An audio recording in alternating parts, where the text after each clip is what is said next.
日来临，暴风雪呼啸。当我窝在农村的自建别墅里，涮着羊肉火锅，前妻和小白脸却冻得相拥在一起，啃着发毒的干巴馒头，自我安慰：我们有钱，有钱就能买到一切。我想起前世被他砍死的场景，有钱先买到自己的命再说吧。我重生回来了，正巧碰到苏珊嚷嚷的要跟我离婚，我敛住汹涌的恨意，一口答应。也没想到我突然松口，放弃纠缠，不敢相信的连连质问：真的答应跟我离婚了？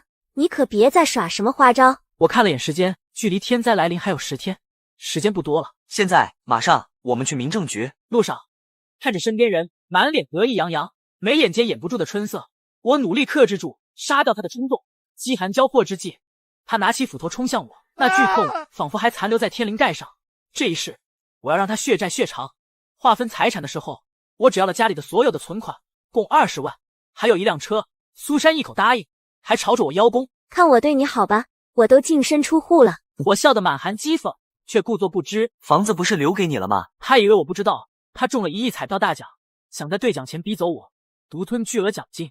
前世的我并不知情，还妄想着挽回感情。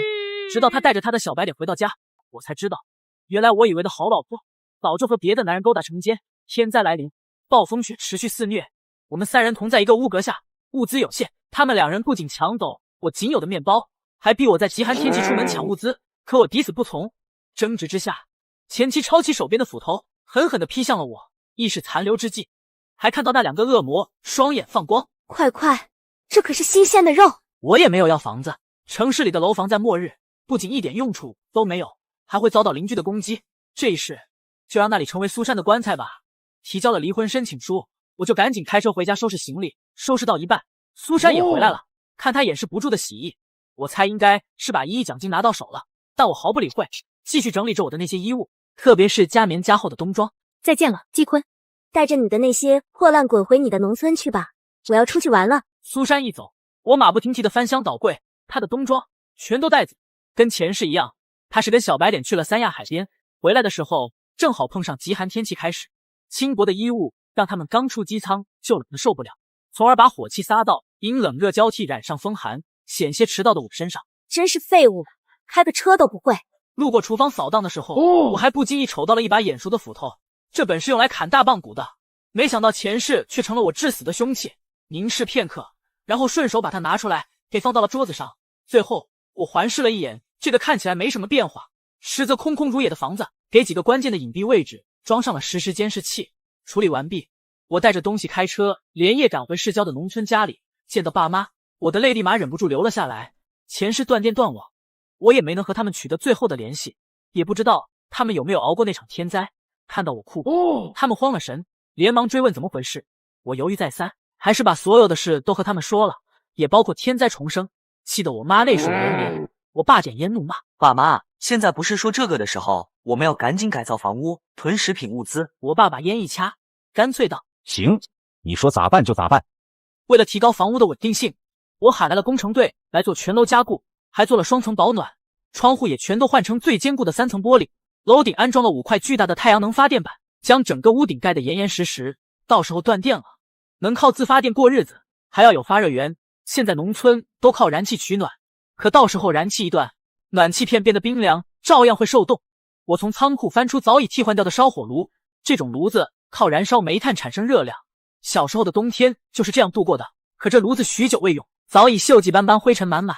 我爸看到我在犯难，问清楚怎么回事后，哈哈一笑：现在都买不到煤炭了，这炉子就算能用也用不了，我去给你买个好的。日喜时分，我爸领着一辆小货车回来了，上面5台崭新的颗粒取暖炉，还有上百袋子的颗粒燃料。颗粒取暖炉能烧水做饭，燃料耐用，环保安全。我在2楼的2间卧室还有客厅都各放1台，剩下2台放到3楼，燃料我就都放到了1楼。到时候雪厚达10多米，1楼完全不能住人，所以我把它当成仓库使用。工人安装完排烟管，夜色就已经很深了。我们一家3口匆匆吃完饭，就躺床上养精蓄锐，迎接明天的大战。第2天，兵分3路，我爸去附近集市上购买现宰杀的猪羊牛鸡鸭肉，我驱车去大型超市采购消耗品、日用品以及速食，我妈则留在家中采摘菜园子里的瓜果蔬菜。正值9月，蔬果丰收，也是有不小的收获。到了超市，我先是购买了10多匹轻柔保暖的羽绒被、电热毯，还有填容量最高的长款羽绒服，以及最贵最轻薄的保暖衣物，再就是纸巾、消毒水和日化用品。我一箱一箱的往购物车里搬，这些东西保质期长，多囤点也不会浪费。速食我也拿了不少，万一真到没法开火的时候，这些东西还能顶饱。从超市出来，途经一家劳保店，又进去买了军大衣、防水雨靴、羽绒防水手套和加棉口罩。按照我的预测，如果顺利熬过天灾，天气会变得更冷一段时间，到时候还需要人为的去铲除大量的积雪、融雪排水，这些都会用到。我开的是越野车，容量不大，往返3遍才把东西都拉回家里。我爸肉买的也不少，除了猪羊牛鸡鸭肉之外，还有各类骨头、鱼和活虾、螃蟹。正是肥美的时候，他也买了5箱子回来，还租用了5台商用冰柜，用来储存肉类。虽然暴风雪时天气极冷，没有取暖炉的1楼就是个天然冰库，但这几天这些肉类还是需要冰柜来储藏的。外出采购结束了，接下来我们开始帮妈妈采摘瓜果，我爸则趁这个空又去批发了一堆调味品，还有油、米、面也装了满满一车拉回来。我打开手机看看外面世界的近况，朋友圈一刷就出现了前妻的大脸，以及和他亲昵脸贴脸的小白脸。剩下几张不难看出，他们在三亚玩得很是快活，住着好几千一晚上的星级酒店，吃着海鲜大餐。我真心的给他点了个赞，玩吧玩吧，好好玩，享受人生中最后的快活时光吧。我舒舒服服的洗了个澡，突然我意识到一个问题，让我浑身汗毛竖起。没有存水，暴风雪断的不只是电，还有水。水管冻住，水箱冻裂，只能靠接的雪化成水来解渴。温度低融化的慢不说，那些雪还极脏，化出来的水往往掺杂着灰尘沙粒。前世和小白脸喝的是存的矿泉水，我只能喝雪水，喝完腹痛难耐，腹泻不止，根本不能喝。这个时候距离前世的天灾来临只剩不到5天了。我连忙试看头发，去找我爸想解决办法。我妈拿着条毛巾追在我身后给我擦。急什么急什么，头发不及时吹干会头疼的。我爸听完我的诉求，笑得高深莫测。原来我爸早就想到这个问题了，联系了一位干工厂的叔叔，定制了3个不锈钢水箱，不仅保暖，还是304材质的。等拉来一看，面积足足占了大半个院子，这存的水量至少能够我们一家3口用上大半年了，再省着点用，1年也没有问题。还买了个大型净水器，如果水出现了污染，也不至于束手无策。解决完这个大事，我又细细回想前世发生的一切，想着还需要做什么。我爸我妈却突然想到了一件事，地里的玉米还没收。虽说那玉米的水分还没干透，还不到收割的时候，可暴雪来临，糟蹋了总归可惜。他们又忙联系收割机，提前收玉米。这下终于引起村里人的注意了，他们纷纷站在地头上指指点点。我看你们是种果树种糊涂了，这距离收玉米至少还得需要10天呢。你这提前收了会发霉不说，玉米贩子一看湿度太大，也不会要你们的呀。我爸妈笑着说不碍事，我一好心提醒，叔叔伯伯们，今年这天气感觉不太正常，还是早点收了安心。他们嗤之以鼻。你小子懂什么？你下过几次地？我爸妈听后毫不理会，我却有些忐忑。临近天灾来临，这天气却没一点变化，我既然能重生，那天灾会不会也不再重现？如果没像前世那样发生，那这季的收成可真是损失不少。我将担忧讲给他们听，爸妈却一脸不以为然。如果没发生，那自然最好，一片玉米地买一个安心也值了。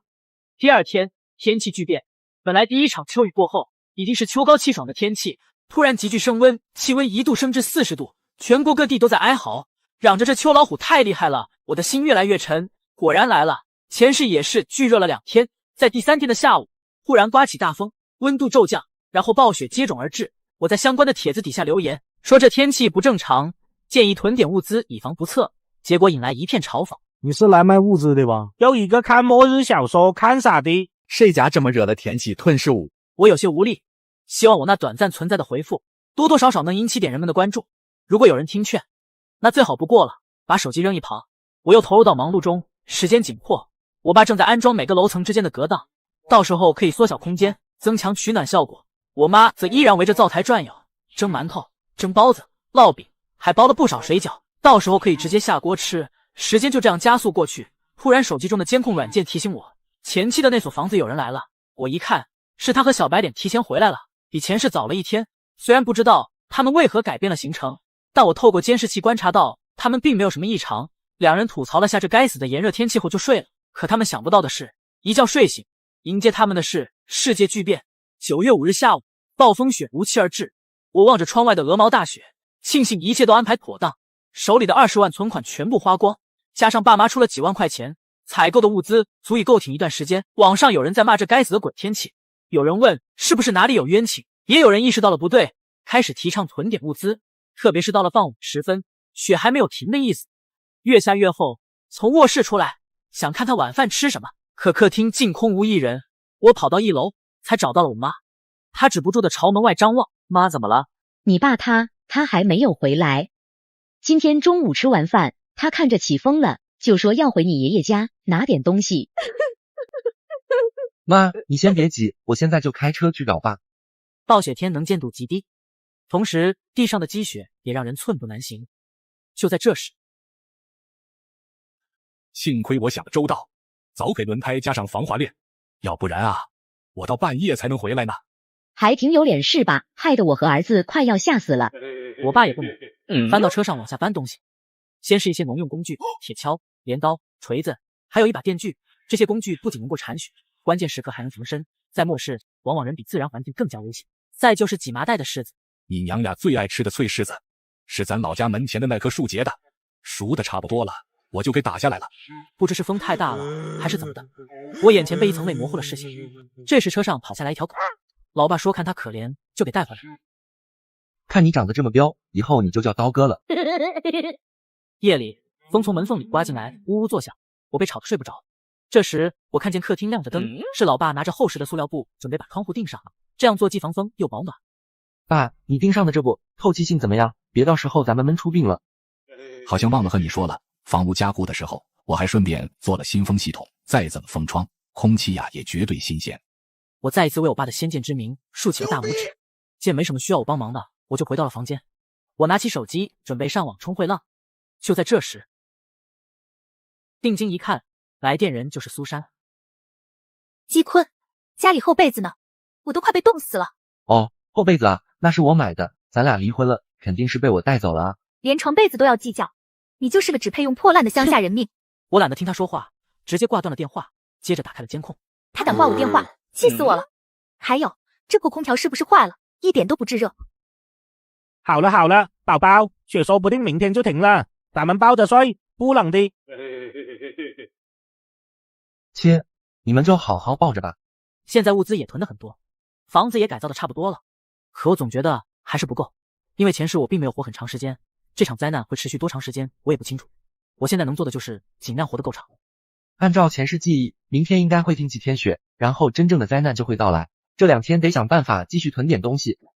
丁，庇护所改造目标完成，物资收集目标完成，系统开启。恭喜宿主开启末日仓库系统。我去，我也有系统了，哈哈，系统还真是重生者标配啊！听这系统名字，应该会给我个仓库吧？对的，本系统会给予宿主一个异空间仓库。除了此功能外，其他功能暂未解锁。解锁其他功能需要宿主存活足够的天数。系统功能解锁需要存活天数，看来这个灾难会持续很长时间。打开异次元空间。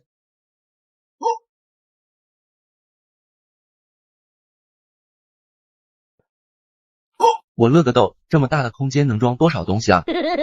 地方不够的问题解决了，现在要做的就是尽可能多囤点东西。缺钱啊，还得想办法弄点钱。明早和爸妈商量下吧。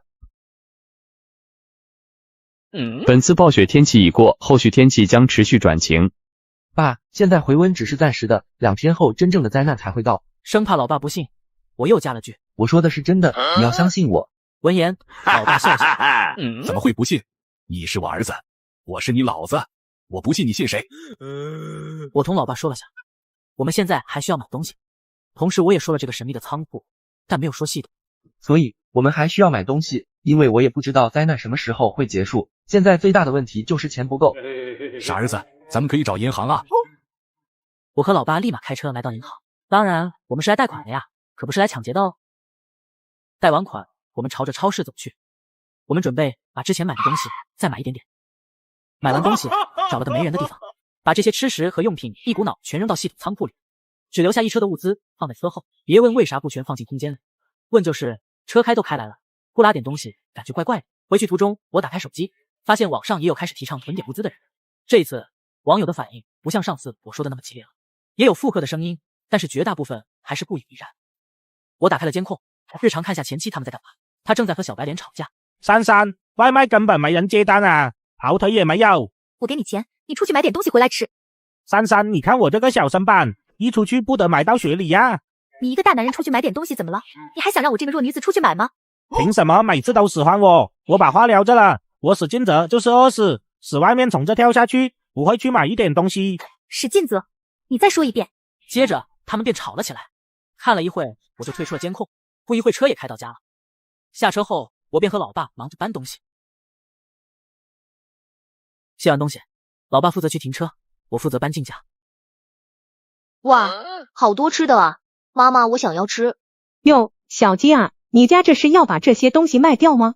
我仔细看了看，来人是住在我家隔壁的老王媳妇，我们喊她王姨。你看看，之前你们囤东西的时候我就说过别买，这个雪一会就停。你看你们还不信，买了这么多，现在卖不掉了吧？我刚准备说话，他便又开口了。我家儿子想吃你的零食，你家有这么多，给我儿子吃点吧。我就想吃点东西嘛，至于说这么多话吗？我打开手中的泡面，拿了2桶。你怎么这么小气啊？这么多箱，直接给1箱呗。咱们邻居这么多年。臭不要脸！见我没有动，他便直接上手来抢。你怎么这么小气啊？这么多箱，直接给1箱呗。咱们邻居这么多年。王姨，你这直接抢不好吧？而且这是我花钱买的，我想给就给。你跟一个孩子计较啥？尊老爱幼懂不懂？他还小，你就应该让他。我又不是他爹，为啥要让着他？做人呢，不要斤斤计较，吃亏是福。那我祝你福如东海，寿比昙花。就在我们争执不下的时候，一个人影飞了出来。何方宵小，休伤无耳。哎呦，这不是小王吗？我看有人欺负我儿子，一不小心就踢了过来，没伤到你吧？你看我下手也没个轻重的。你绝对故意的。我年龄大了，身体不好，还有心脏病，你可别跟我计较哈。而且老话说得好，吃亏是福，你说是吧？你欺负人。儿子，把那箱泡面给你王姨，让你王姨回去补补。好的爸。回去吃泡面喽。你个小没良心的，妈都没吃的重要是吧？你别跑。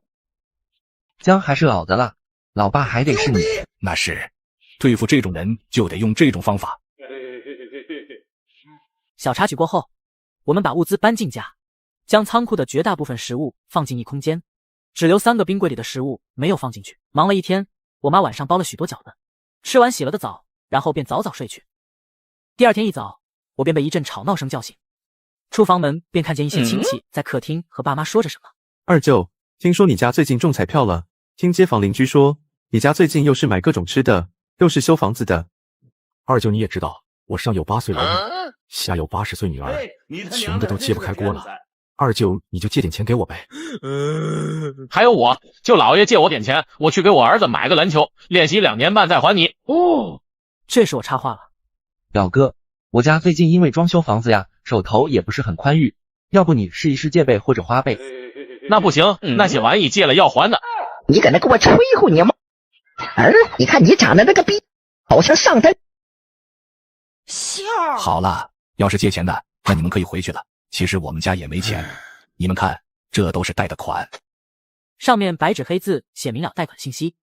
搞了半天没钱啊，亏我们这么冷天跑着来，散了。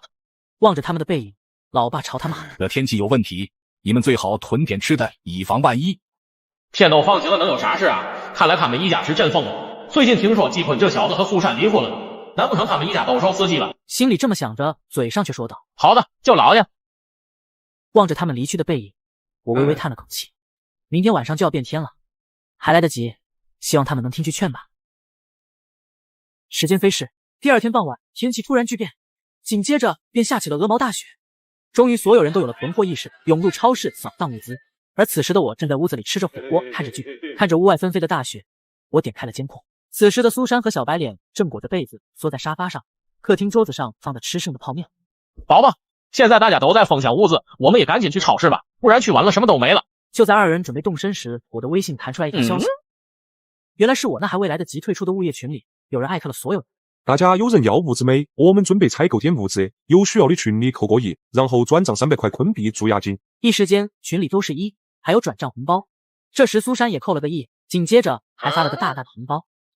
小哥，你一定要帮人家多带点哦，因为人家刚满18岁。我操！我们一家闲着没事，便摸了副库克，准备斗回地主。刀哥在旁边兴奋地绕来绕去的跑，炉火烧得很旺，整个房间都是暖洋洋的。老爸腚上的塑料布真的顶，冷气一丝都钻不进来。这时，我妈拿出收下来的向日葵头，让我直接原生态嗑瓜子。我爸煮好了热茶，而我则拿出了平板，放起音乐。一颗心不动不动的狂跳。搞错了，再来。OK， 准备好一切，我们一家便开始了斗地主。叫地主，抢地主，我抢，我去，上手了是不是？哈哈哈哈！我是地主，我先出，1个3，不要。你哥啊，1个3都不要，要不起吗？你要得起你出吗？4个圈。我的妈呀，他1个3，你直接炸。你不懂，打牌的要有气质，气质你懂吧？好吗好吗，你有气质，你来。要不起要不起。飞机。王炸。要不起。你来。1个4。4个10。不是1个4，你直接炸啊！老妈，你不是说打牌要有气质吗？行。1个4。刚才出3，你咋不出4啊？我想咋打就咋打，略。行，兔崽子，你厉害。1个2。我炸，嘿嘿，啥都不多就炸弹多。对4。不是，你3个4拆着打啊。这叫气质。1对2爆单。不要。4个勾。傻儿子，你炸我干嘛？咱俩一家的。3倍懂不懂？3。要不起。1个3爱。我不知道3吗？就是要不起啊！你牌给我看下。不是你咋不出对3啊？不是想让你走吗？这个就叫气质。一家人沉浸在欢声笑语中，丝毫没有外面是冰天雪地的感觉。而此时苏珊那边还在靠着之前买的零食填肚子，苦哈哈的等着物业给他们送物资。第二天，我被手机震动声音叫醒，点开一看，发现是苏珊在群里疯狂艾特之前说买物资的那个人，可是并没有回复。我不小心点开了那个人头像，顿时便笑了起来。这个人叫大驴，末日来临后，他靠着掌控着物业的大批物资，成了天灾时作威作福的小霸王。前世，苏珊让我去他那求点食物回来，谁知道他有龙阳之好，我差点被拘。这一世，他能听话，乖乖的把苏珊的物资吐出来才怪。关上手机，我拉上被子，睡起了回笼觉，一觉睡到中午，刚想去拿根冰棒吃，提精神，然后就闻到一股浓郁的肉香，原来是我妈炖的羊蝎子火锅。羊蝎子被炖的酱香浓郁，软烂脱骨，还有各类肉卷、蔬菜、豆制品做配菜。我蘸着麻酱和韭花酱吃得不亦乐乎。这时，我看到我妈的嘴唇嗫嚅了几下，却犹犹豫豫没有开口。妈，你想说点什么吗？我妈迟疑了片刻才说道：妈每次想起你说前世发生的一切，就难过的睡不着。那时候的你该有多痛呀！我爸也放下筷子，闷了一口酒。怪爸妈没能保护好你，这一世我们加倍补偿你。看着他们为我担忧，为我自责，我暗暗发誓，这一世我要照顾好二老。同时，我心中对苏珊的恨意也到达了顶峰。吃完饭，刚好手机拍了羊蝎子新鲜出炉时的照片，看了眼窗外的大雪，我把照片编辑成9宫格发到朋友圈，仅苏珊可见。发完我便刷起了视频，不到10分钟，苏珊就弹起了视频邀请，我拒接，接着又是电话，刚接起来，就是震耳欲聋的咆哮声。季坤，你在哪里？为什么你还能吃上火锅？你都让我滚了，还管我去哪里？你回乡下了，你回你爸妈家了，对不对？我拍了张修德完家里一角的照片，发给他。你觉得这是我家？那边的苏珊沉默了。2个月前，我刚带着他来过这，如此焕然一新的装修，确实不像是那栋农村小土楼的样子。接着就听到他语气放软：坤坤，我错了，我提出跟你离婚也是一时昏了头，我现在后悔了，告诉我你在哪里，我去找你好不好？你老婆实在太饿了，家里又饿又冷，没了你就是不行，你忍心我饿死吗？变脸如此之快，让我忍不住冷笑。苏珊，你还真是臭不要脸啊！你身边不是有你的小白脸吗？你让他给你弄吃的啊？坤坤，你别误会啊，我和他只是朋友。切，你说的话狗都不信，对不对，刀哥？苏珊，我劝你好自为之，好好反省。挂断电话，点开监，就看见苏珊拍了脚旁边的小白脸。你一个大男人一点用没有，赶紧去找找家里有没有什么吃的。然后就看见他们到处翻东西，但是他们的零食似乎都吃完了，只剩下一堆堆的垃圾袋，最终只能咕咚咕咚的往肚子里灌水。喝吧喝吧，到时候纯净水都没了，你就知道你们现在是有多奢侈了。这时苏珊突然凑到小白脸旁边，在他耳边嘀咕了几句：宝宝，这样不好吧？有什么不好的？我都快饿死了，我受不了了，你要是爱我就一块去。然后2个人鬼鬼祟祟的就出门了。你要是爱我就一块去。然后2个人鬼鬼祟祟的就出门了。小白脸鬼鬼祟祟的朝着一户人家走，观察了下附近，确认没人后，朝苏珊招了招手。就选这家了吗？就他家了，他家门口这么多零食袋子，吃的肯定多。宝宝，你等会哈，我来撬锁。说着便撬起了锁，里面的住户正在看着电影。这时 ，Here's Johnny！ 我操！趁人不备，他们直接将人绑了起来。嘿嘿，这小胖子家里吃的是真多啊！老娘饿了好几天了，赶紧再去找找，一个渣都别留。OK。说完便继续去翻找吃的。如法炮制，他们又抢了整家。1、2个小时后，监控画面中出现了他们的身影。快去把门锁好。OK。这时我注意到他们拿着几大包的东西，打开，里面是一袋袋的零食，应该是太饿了。他们一顿狼吞虎咽，细看他们都带着伤，嘴角还有血。看来是去抢劫了。看来我走了。前世的一些剧情也发生了改变。前世这个时候没东西吃，他们的选择是直接将我们吃掉。回想起那时的感觉，依然会头疼欲裂。突然微信疯狂的弹出消息：他妈的畜生啊！老子在家看恐怖片呢，2人直接闯进我家，直接给我绑起来，还把老子吃的抢了，你这让我咋活啊？上紧些凉啊！我在拉屎，2个人闯进来，二话不说直接给我绑起来，绑就绑，你倒是让我提个裤子啊！二弟冻住了都。我也被枪喽，一条接一条骂人的消息都是被抢人发的，然而并没有人应和。我暗叹一口气，这无疑是提醒了所有人心头的那个魔鬼。饥寒交迫之际，买不到物资，看不到未来，在随时可能命丧一线的境地下，仁义道德成了最不需要的东西。有人开了头，其他人就再也无需顾忌。雪接连下了好几天，积雪已经达到了近2米，温度也降到了零下20度。虽然有妈妈美味的食物治愈，但时间也在枯燥的等待中变得漫长。就在这时，一声声敲门声打破了原本宁静的氛围。老吉呀，开门，是我老刁啊！来人不是别人，是我们菜墟村的村长刁德一。哟，家里这么暖和啊，不错不错。那个村长啊，你来我家有什么事吗？这是小鸡吗？长这么大了，上次见你才到我这里来。我来这也没有别的事，就是来争些吃的。大雪来了，村里都没囤吃的，大家都快没东西吃了，所以我合计了下，大家把家里的吃的都交到我家。我是村长，我来给大家统一调配，这样能保证大家都能活着。村长，我理解大家的困境，但这些粮食是我家辛苦得来的，我不能轻易交出。况且我家的粮食可能只够我的家人糊口。做人嘛，要大度一点嘛。这个时候我们应当团结一心，共度难关才对嘛。而且你家肯定有粮食，大雪来临前，我们都看见你家囤了许多吃的。不对呀，农村家里面都应该会囤不少粮食啊。而且雪停那2天，我看见大家都在收作物啊。就算是天天吃大米，也不会这么快就吃完了。毕竟雪也才下1个礼拜。我爸说的一点不错，这粮食确实不会这么快就吃完。这时村长神色犹犹豫豫，支支吾吾的开口道：粮食吗？卖了。粮食吗？卖了。那个前几天来了伙城里人，他们以10倍价格收。长头发，专收长头发。他们以10倍价格收粮食，乡亲们就赶紧把地里的东西都收了，然后卖了。我们想着就是一场普通的大雪，把家里的存粮也一起卖了。我不知道该说些什么，千言万语汇成一句：傻逼！接着我说道：村长，实不相瞒，我家其实也没有粮食。那些说我家有粮食的都是谣言。之前雪不是停了吗？我们把囤的东西全卖了，想止点损，谁曾想大雪又来了。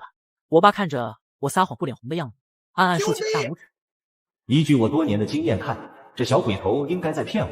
拜托，我超勇的好不好？我叱咤菜墟村这么多年，主打一手老奸巨猾，好吧？想骗我，门都没有。看着他怀疑的眼神，我又说道：不信您来看。我领着他来到仓库。几天前，我在看完苏珊那边监控后，我立马把家里储存的食物放进空间，不怕贼偷，就怕贼惦记。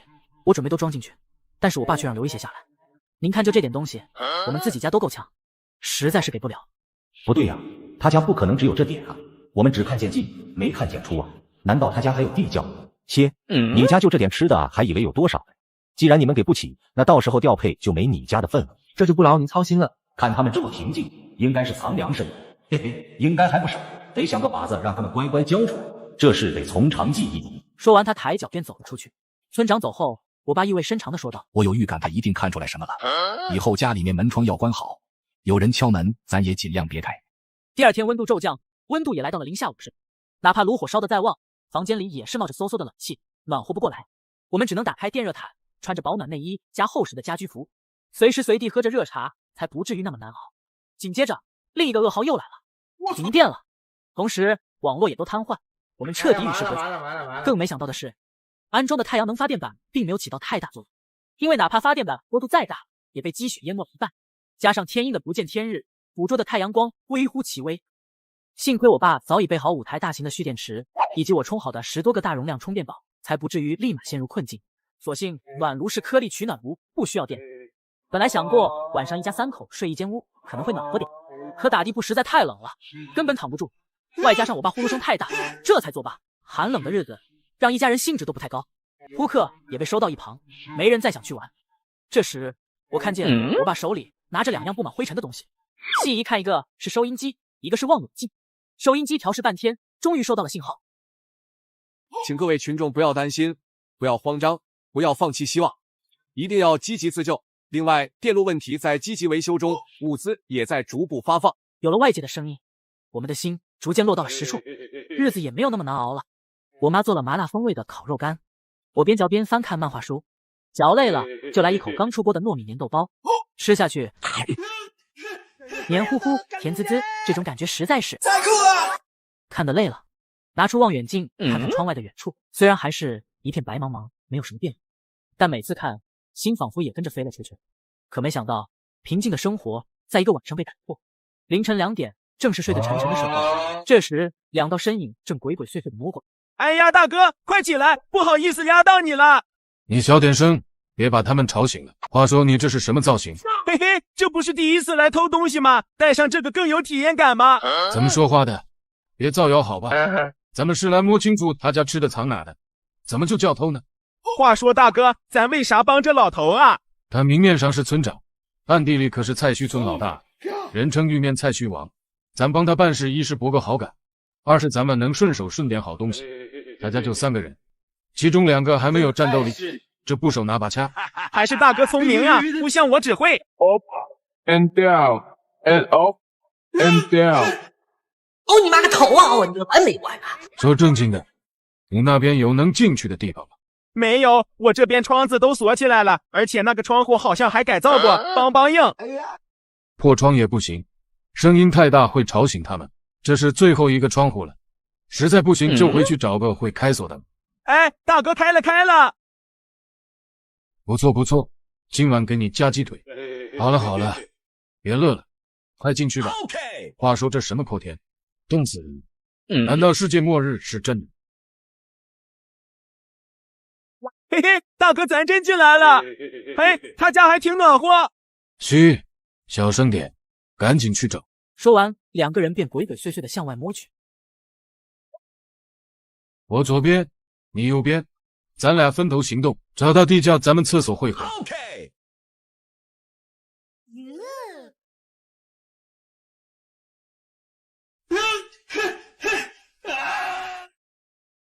啊，舒服了。与此同时，另一边，储物间，嘿嘿，这里面藏吃的概率很大哦。不是，这么大的地方就放这点吃的吗？而且这也不像有地窖的样子，这个老骗子。算了，找个包，把这些吃的都带走。这时，一个熟悉的东西滚到了他的脚边。哎，这是嘛呀？拍起来还梆梆响。我操！我被突如其来的巨响吓醒，这时外面传来悉悉索索的翻找声，我意识到家里可能遭睡呢，人都闯家里了。我不到啊！快速走出卧室门，来到客厅，便看到一个人在翻找东西。我大喊一声，他似乎被吓了一跳，转头看向我，似乎发现只有我一个人。他轻蔑的笑了笑，看他小瞧我，我也不怪他，直接扔出刀哥。刀哥，使用咬碎。别过来哦，我会武功的。说完，刀哥便冲上去与小偷扭打起来，扭打声将我爸、我妈也吵醒了。我将情况简单的和我爸妈说了下。我爸是个暴脾气，二话不说便冲了上去。这是蝎子掌，这是劈山掌，龙卷风摧毁停车场。我去，老爸这么猛的吗？那是你爸当年可是菜墟村争霸赛亚军嘞。哎呦，这都多少年前的事了。嘿嘿，就在我们说话的时候，小偷突然跳了起来，直接朝着厕所冲去，速度快到让我们都没反应过来。老邓，你等着，我一定会回来的。老二，你人呢？快走！说完，他便一跃而下，接着掏出一个东西。老三，还是你靠谱。我没上车，我没上车，哎，我没上车。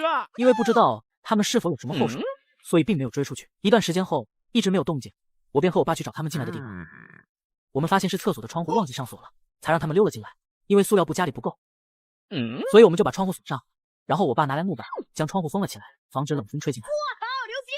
回到卧室，发现我妈在检查刀哥有没有受伤。妈，刀哥有受伤吗？除了嘴角这块被划破了点皮，其他地方都没事。我看了眼刀哥，他一点痛的样子都没有，还伸长舌头咧着嘴笑，一脸骄傲自得。我忍俊不禁，摸摸狗头，喂给他一块肉干。今晚多亏了刀哥，他有事是真伤啊！哈哈。明天给你做顿好吃的犒劳你哦。这一夜我们都没咋睡，就在沙发上将就了一晚。天刚蒙蒙亮，我妈就起床给刀哥熬大补汤，给他补补身子。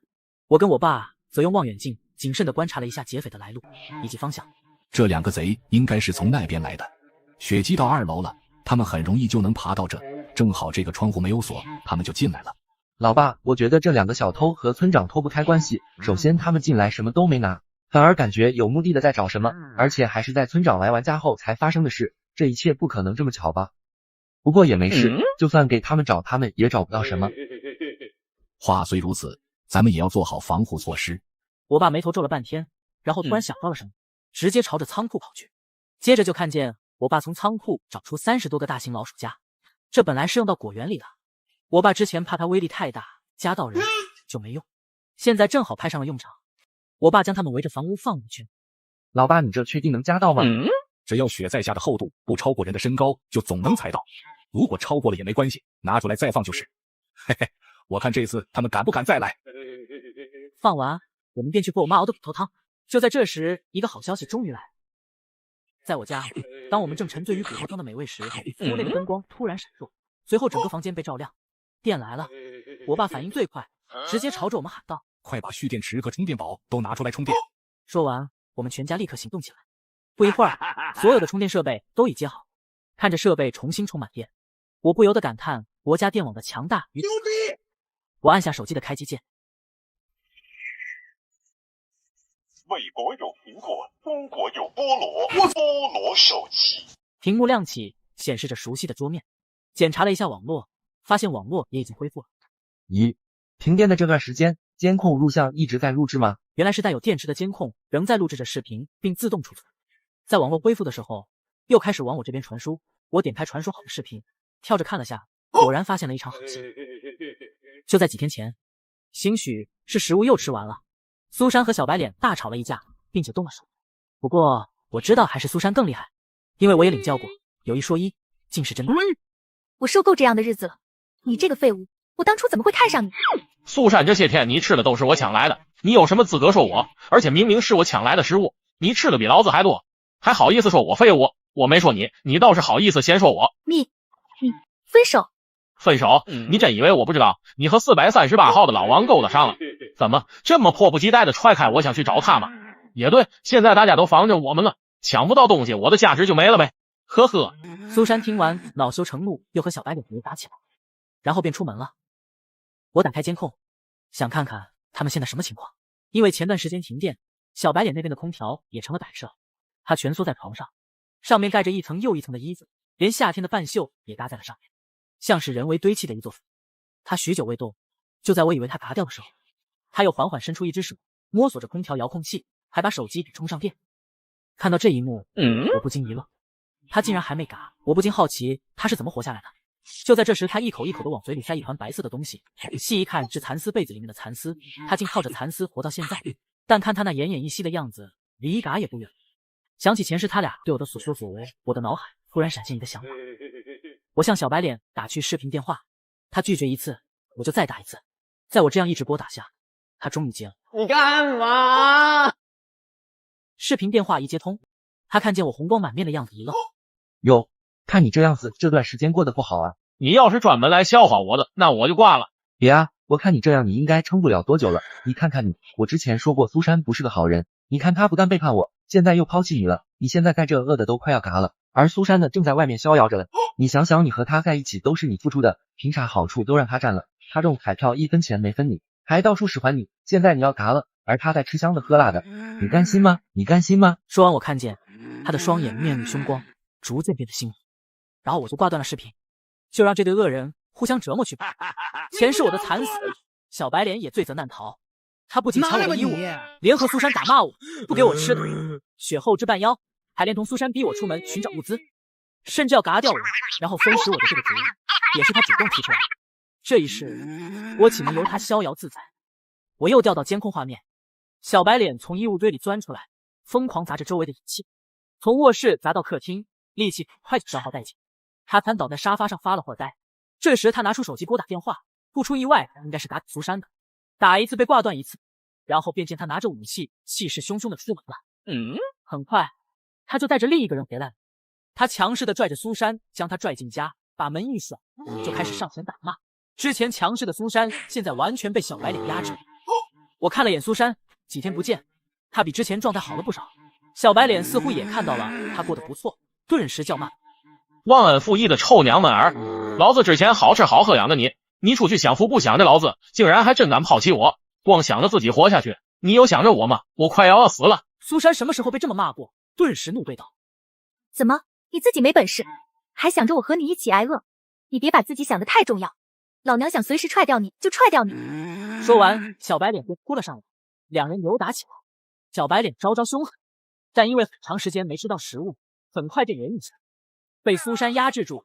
小白脸试图脱身未果，手便不断的摸索着身边能还击的东西，然后他摸到了斧头，那把钱是嘎了我的斧头，举起朝苏珊脑袋上砸去，紧接着苏珊轰然倒地。小白脸起身又补了几下，直到完全没了动静下，然后他露出兴奋的表情，就像是极度饥饿的人看到食物时的表情。后面的画面想必大家也能猜得到。看着地上一动不动的苏珊，我高兴吗？好像也没有。难过吗？似乎也没有。可能不是自己亲手报的仇，所以不快乐。但是我很感谢上天能给我一次重生的机会，让我报了仇，也让我能陪在家人身边。收拾好心情出卧室，刚好赶上吃饭。我跟爸妈说了这个好消息，我爸也不说话，笑了笑，就起身去拿找自己私藏的好酒。我们一家人举起醇香浓厚的酒，酣畅碰杯，庆祝自己彻底重生，庆祝全家真正意义上的团圆。苏珊一嘎，我就再没点开过监，就像是从我的生活中彻底抹去了一个世界。我从而开始专注这场灾难的动向。距离天灾开始已经过去1个多月了，这场暴风雪丝毫没有减弱的趋势，各地饿死冻死的百姓不计其数，但政府一直在空投物资和食品，积极的抢修线路。哪怕不知道这场灾难远略有尽头，政府也一直没放弃过一丝希望，没放弃人民。在经常性断电断网的日子里，我们靠着收音机里的广播振奋着精神，挨过一日又一日。后面也有人来我家采过点，都一无所获，有的还被之前的陷阱弄伤，之后便再没人打过我们家的主意。就这样，时间过了快1年，外面温度在1个多月前就达到零下70度，雪早已覆盖掉房子。幸好房子被老爸改造过，所以并没有坍塌。每当雪覆盖太深，我们就会清理下，不让它将房子彻底盖掉。然后风雪在一个寻常的夜晚悄无声息地停了。起初人们还害怕这只是一个小小的暂停，但太阳开始露脸，驱散掉层层乌云，驱赶掉这场如噩梦一般的灾难。这场灾难带走了很多人，靠着政府每天的空投物资以及其他法子，还是有很多人活了下来。我和我爸装备齐全，开启了铲雪之旅，并报名了志愿者参加支援工作。等到社会缓慢恢复正常，人们的生活也回归正常。我回了趟曾经的那个家，经历过灾难，小区里面萧条了很多。进入房间就看到遍地的一片狼藉，地上躺着一具干瘪的尸骨，是小白脸。我小心绕过，找到苏珊证件，然后去开了嘎的证明，还顺手提交给警察一份监控视频，是小白脸嘎人的那段。最后我去了趟民政局，拿着死亡证明撤销了离婚申请，合理合法的继承了苏珊挥霍的还剩7000多万的礼金，还完贷的款，处理完所有事，我又回到爸妈那边。他们笑着说：“欢迎回家。”